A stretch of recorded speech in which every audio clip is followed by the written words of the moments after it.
Question number 8 16.2 question number 8 बेलन का आयतन और वक्र पृष्ठ क्षेत्रफल दिया हुआ है। बेलन का आयतन दिया है 1650 सेंटीमीटर क्यूब और वक्र पृष्ठ क्षेत्रफल दिया है 660 सेंटीमीटर स्क्वायर। ठीक है, तो क्या ज्ञात करना है आर और एच। तो यहाँ पे दिया हुआ है पहले तो कि बेलन का आयतन बटा वक्र पृष्ठीय क्षेत्रफल। सूत्र लगाएंगे, देखो बेलन का आयतन का सूत्र है पाई आर स्क्वायर एच वक्र पृष्ठ 2 पाई आर एच। एच से एच कट गए, पाई आर से पाई आर। ठीक है, एक आर बचा और नीचे 2 बचा। क्या बचा? आर बटा 2। अब मैं सूत्र लगाऊंगा कि आर बटा 2 बराबर बेलन का आयतन बटा वक्र पृष्ठीय क्षेत्रफल। अब देखो कि आर बटा 2 बेलन का आयतन क्या दिया हुआ है 1650 बटा 660। अब ये आर बराबर ये 2 गुणा में तो कहां जाएंगे? भाग में। ठीक है, 1650 इंटू 2 बटा 660। फिर भाग दे दो कि 2 से भाग दोगे 0 से 0 कट 2 से 33 बार और 33 पंजा 165 बार 15 एक बातें 15 एक 16। तो मेरा क्या है? आर बराबर 5 सेंटीमीटर। आर और एच ज्ञात करना, तो पहले मैंने क्या ज्ञात किया? आर। अब यही आर की वैल्यू या तो बेलन के आयतन में लगा दो या वक्र पृष्ठीय क्षेत्रफल में लगा दो। ठीक है, देखो बेलन का वक्र पृष्ठीय क्षेत्रफल सूत्र है 2 पाई आर एच। बेलन का वक्र पृष्ठीय क्षेत्रफल क्या है? 660। 2 इंटू 22 बटा 7। आर मेरा क्या दिया हुआ है? 5 सेंटीमीटर इंटू एच। अब इसे एच मिल जाएगा। अब एच यहां रखो और बाकी सबको उठा के बराबर के इस साइड रख दो। 660 इंटू 7 2 इंटू 22 इंटू 5। मतलब कि जो बाद में वो कहां जाएगा? गुणे में। वो जो गुणे में वो भाग में। फिर भाग कर दो कि 22 तिया 66 मतलब 30 बार 6 पंजा 30 और 3 दूनी 6। एच बराबर क्या है मेरा? 7 तिया 21 सेंटीमीटर। आर बराबर तो मेरा आ गया 5 सेंटीमीटर। एच बराबर आ गया 21 सेंटीमीटर। और इसके अगले क्वेश्चन में भी यही सूत्र था एच लगाकर। ठीक है, ऐसा कैसा? क्वेश्चन नंबर 9 ऊंचाई दे रखी है 7.5 और त्रिज्या दे रखी है 3.5 सेंटीमीटर। तो क्या ज्ञात करना है कि संपूर्ण पृष्ठ क्षेत्रफल वक्र पृष्ठ क्षेत्रफल में अनुपात ज्ञात करना है। तो अनुपात ज्ञात करते हैं कि बेलन का संपूर्ण पृष्ठीय क्षेत्रफल और बेलन का क्या है? वक्र पृष्ठीय क्षेत्रफल। देखो संपूर्ण पृष्ठीय क्षेत्रफल का सूत्र है 2 पाई आर प्लस एच और वक्र पृष्ठीय क्षेत्रफल का सूत्र है 2 पाई आर एच। तो यहां से 2 पाई आर क्या हो गए? कैंसिल हो गए। अब आर प्लस एच। आर मेरा क्या दे रखा है? 3.5 सेंटीमीटर और एच मेरा 7.5 सेंटीमीटर। अनुपात यहां से एच लगाना है कि भाई 7.5 सेंटीमीटर। दोनों का कर दो 5 10 1 7 में 11 आ गए। 11 अनुपात 7.5। अब देखो या तो डायरेक्ट करो कि 2 से गुणा करने पर पॉइंट में आंसर अनुपात नहीं आता। 2 से गुणा कर दिया 2 से गुणा कर दिया तो यहां 2 से गुणा करूंगा और यहां भी 2 से 11 दूनी 22 और 7.5 कितने हो गए? 15। ठीक है, एक तो ये मेरा आंसर आ गया, ये मेरा अनुपात आ गया। और अगर इस तरह से आपको पता नहीं चले कि 2 से गुणा करने पर डायरेक्ट, तो फिर आप क्या करोगे कि आपको दे रखा है 11 अनुपात 7.5। भाई आपने पॉइंट हटाया, नीचे लगाए पॉइंट के बाद जितनी संख्या होती है 0 10 लगाए 10 लगाया। फिर यहां से आपने भाग कर दिया कि 15 पंजा 75 और 5 दूनी 10। फिर ये 2 कहां जाएंगे? गुणे में जाएंगे। तो 11 इंटू 2 22 अनुपात 15। तो आप इस तरह से भी कर सकते हो, इस तरह से भी कर सकते हो। नंबर 10 क्या बोला है कि 20 मीटर गहरा और 7 मीटर व्यास का एक कुआं खोदा गया है। तो इससे निकली मिट्टी से 22 मीटर इंटू 14 मीटर माप का एक चबूतरा बनाया गया है। तो चबूतरे की ऊंचाई ज्ञात करनी है। अब देखो कुआं होता है बेलनाकार। ठीक है, अब बेलनाकार कुएं में से उन्होंने मिट्टी निकाल कर चबूतरे बनाया है। ठीक है, चबूतरा होता है अपने घनाभाकार का 6 साइड होती है ना, 1 2 3 4 5 और 6। अब चबूतरा बनाया गया है तो इसमें संपूर्ण पृष्ठ क्षेत्रफल नहीं आएगा, इसमें आएगा आयतन। कि भाई यहाँ से माल निकलकर मिट्टी निकलकर किसमें जा रही है, इसमें जा रही है, मतलब अंदर की चीज है, ठीक है। तो मिट्टी निकलकर इसमें जा रही है, तो इसमें आयतन ढूंढना पड़ेगा। आयतन ढूंढने के लिए पहले तो कुआं कितना मीटर गहरा है भाई, 20 मीटर गहरा है, तो इसकी ऊंचाई कितनी आई, 20 मीटर। फिर इसका डी व्यास दे रखा है 7 मीटर, और ये कुआं का हो गया कंप्लीट। उसके बाद दे रखा है घनाभ चबूतरे की 22 मीटर इंटू 14 मीटर, मतलब इसकी लंबाई दे रखी है 22 मीटर और इसकी चौड़ाई दे रखी है 14 मीटर। और एच क्या करना है, ज्ञात करना है कि भाई कितना ऊंचा चबूतरा, हाइट चबूतरे की कितनी होगी। तो पहले हम क्या करेंगे, भाई दोनों बराबर हो जाएंगे, जितनी मिट्टी यहाँ से निकालेंगे उतनी मिट्टी इसमें डालेंगे, तो दोनों कैसे हो जाएंगे, बराबर, ठीक है। तो पहले मैं क्या करूंगा कि कुएं का क्षेत्रफल, मतलब बेलनाकार कुएं का आयतन, क्षेत्रफल में आयतन बराबर चबूतरे का आयतन। चबूतरा घनाभ आकार का होता है, आपको पता है, ठीक है।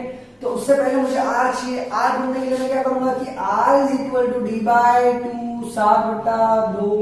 तो मैं पहले कहना था कि आर इज इक्वल टू 7/2। ऐसा कैसे रहने दो, क्योंकि आगे जाके ये कटेंगे। तो आर आ गया मेरा। अब बेलनाकार कुएं का आयतन, तो बेलन का आयतन का सूत्र क्या है, पाई आर स्क्वायर एच, और चबूतरे का l into b into h, घनाभ का आयतन का सूत्र 22/7। आर स्क्वायर आर क्या है 7/2 इंटू 7/2 इंटू एच मेरा क्या है, कुएं का एच 20 है, एल मेरा देखा है 22 इंटू 14। अब ये एच मुझे फाइंड करना है, किसका, चबूतरे का आयतन वाला। इसकी हाइट कितनी है वो फाइंड करनी है। पहले मैं यहाँ काट दूं, 7 से 7 कट गए, 2 से 11, 11 दूनी 22 कट गए, 2 से ये 20 दिया, वो कट गया 10 दूनी 20, कुछ नहीं बचा। चलो हम यहाँ लिखेंगे 11 इंटू 7 इंटू 10 बराबर, अब ये 22 इंटू 14 गुणे में तो कहाँ जाएंगे, भाग में जाएंगे। भाग में गए, बराबर क्या आ गया मेरा, h। अब क्या कट रहा है, 11 दूनी 22 कट रहा है, 7 दूनी 14 कट रहे हैं, और 2 पंजा 10, ठीक है। तो h बराबर मेरा क्या आया, 5/2। अब आपको पता है कि 5 का आधा कितना होता है, कि h बराबर 2.5 मीटर। वेरी गुड, चबूतरे की क्या आई, हाइट। क्वेश्चन नंबर 11 कि बेलनाकार बर्तन में 30,800 सेंटीमीटर को पानी भरा जा सकता है, तो उसकी भीतरी त्रिज्या 14 सेंटीमीटर है, तो भीतरी वक्र पृष्ठ क्षेत्रफल क्या करना है, ज्ञात करना है। वक्र पृष्ठ क्षेत्रफल का सूत्र है 2πr(h).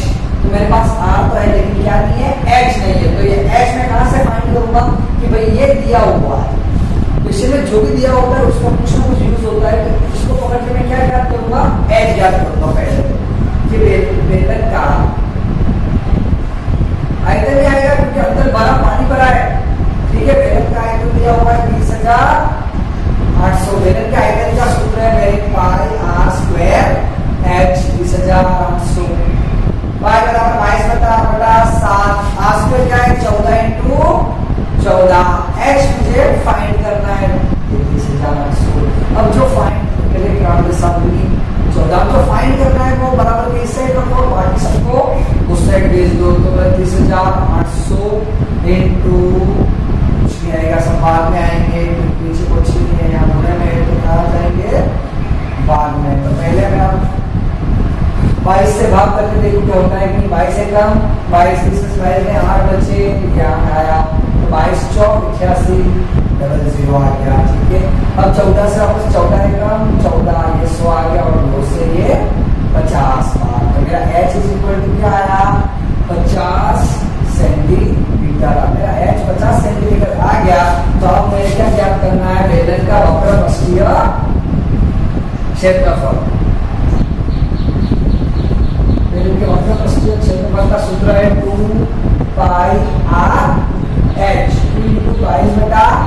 r मेरा आया है 14 है, दिया हुआ है h मेरा आया है 50। तो पहले मैं बात करूंगा 7 × 14। अब मैं क्या करूंगा 22 × 44 और 44 × 88 इंटू 50। तो 0 का 0 आता है 40, 40 में 4 4400 सेंटीमीटर स्क्वायर। ये मेरा आ गया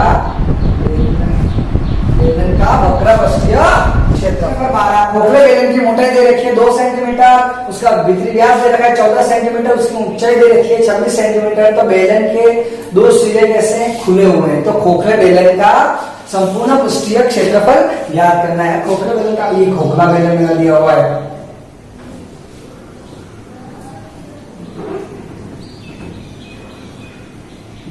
ये खोखला बेलन है, खोखला, ये खोखले बेलन दिया हुआ है।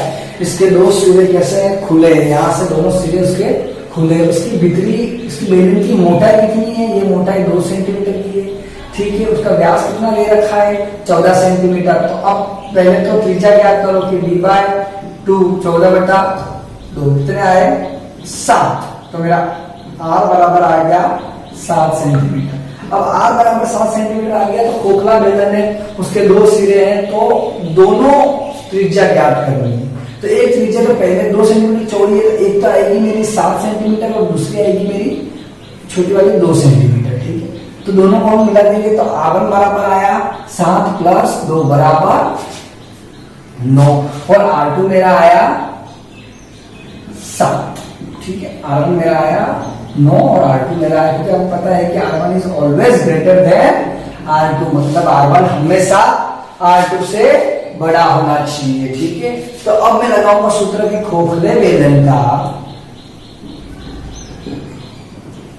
का संपूर्ण पृष्ठीय क्षेत्र 2πr1 + r2 h + r1 - r2, ये सूत्र है। तो 2 × 22/7, r1 मेरा क्या दिया हुआ है 9 प्लस r2 मेरा 7, h मेरा दिया हुआ है 26 प्लस r1 दिया हुआ है 9 और r2 दिया है मेरा 7, ठीक है। तो 2 × 22/7, 9 7 16 और यहाँ 26 9 35 -7। अब ये 2 × 22/7 × 16 × 35 में से 7 गए तो 28 और यहाँ होगा 7 चौक 28। उसके बाद मैं क्या करूंगा कि 22 दूनी 44 इंटू 22 दूनी 44 और 44 इंटू 4 4 चौक 16 1 4 चौक 16 1 17 176 इंटू 16, ठीक है। 176 इंटू 16 2816 सेंटीमीटर स्क्वायर। ये मेरा खोखले बेलन का संपूर्ण पृष्ठीय क्षेत्र है। खोखले बेलन के दोनों सिरे खुले हुए हैं और उसको ऊंचाई दे रखी है 20 सेंटीमीटर, अंतर व्यास दे रखा है 26 सेंटीमीटर और बाह्य व्यास दे रखा है 30 सेंटीमीटर, ठीक है। अब ये बेलन खोखला बेलन है, दोनों साइड से सिरे उसके खुले हुए हैं। अंतर व्यास मतलब अंदर का व्यास को उन्होंने दे रखा है 26 सेंटीमीटर और बाह्य व्यास उन्होंने दे रखा है 30 सेंटीमीटर। अंतर व्यास और बाह्य व्यास नीचे 20 सेंटीमीटर। तो पहले तो खोखले बेलन का क्या ज्ञात करना है, आयतन ज्ञात करने के लिए पहले तो मुझे r चाहिए। पहले मैं r फाइंड करूंगा। r कहां से फाइंड करूंगा कि भाई बाह्य व्यास दे रखा है मेरा 30 सेंटीमीटर, तो r = d/2 ये मेरा r1 आया 15 सेंटीमीटर। r1 बराबर मेरा 15 सेंटीमीटर। उसके बाद दिया हुआ है कि अंतः व्यास कितना दिया हुआ है 26 सेंटीमीटर। तो r2 = d/2, r2 26/2 कितना है 13, तो मेरा r2 दे रखा है 13 सेंटीमीटर। देखो वापस मैं आपको बोल रहा हूँ कि यहाँ 2 सेकंड से लंबा आ गए, केंद्र एक और 2 हुए, तो आप क्या करना है कि r1 अगले क्वेश्चन में बताया कि r1 is always greater than r2, हमेशा r1 कैसा बड़ा होगा और r2 कैसा होगा छोटा होगा। अब मैं तो डायरेक्ट लगा दूं और ऐसा आपको दिया हुआ 20 सेंटीमीटर लगा दूं। खोखले बेलन का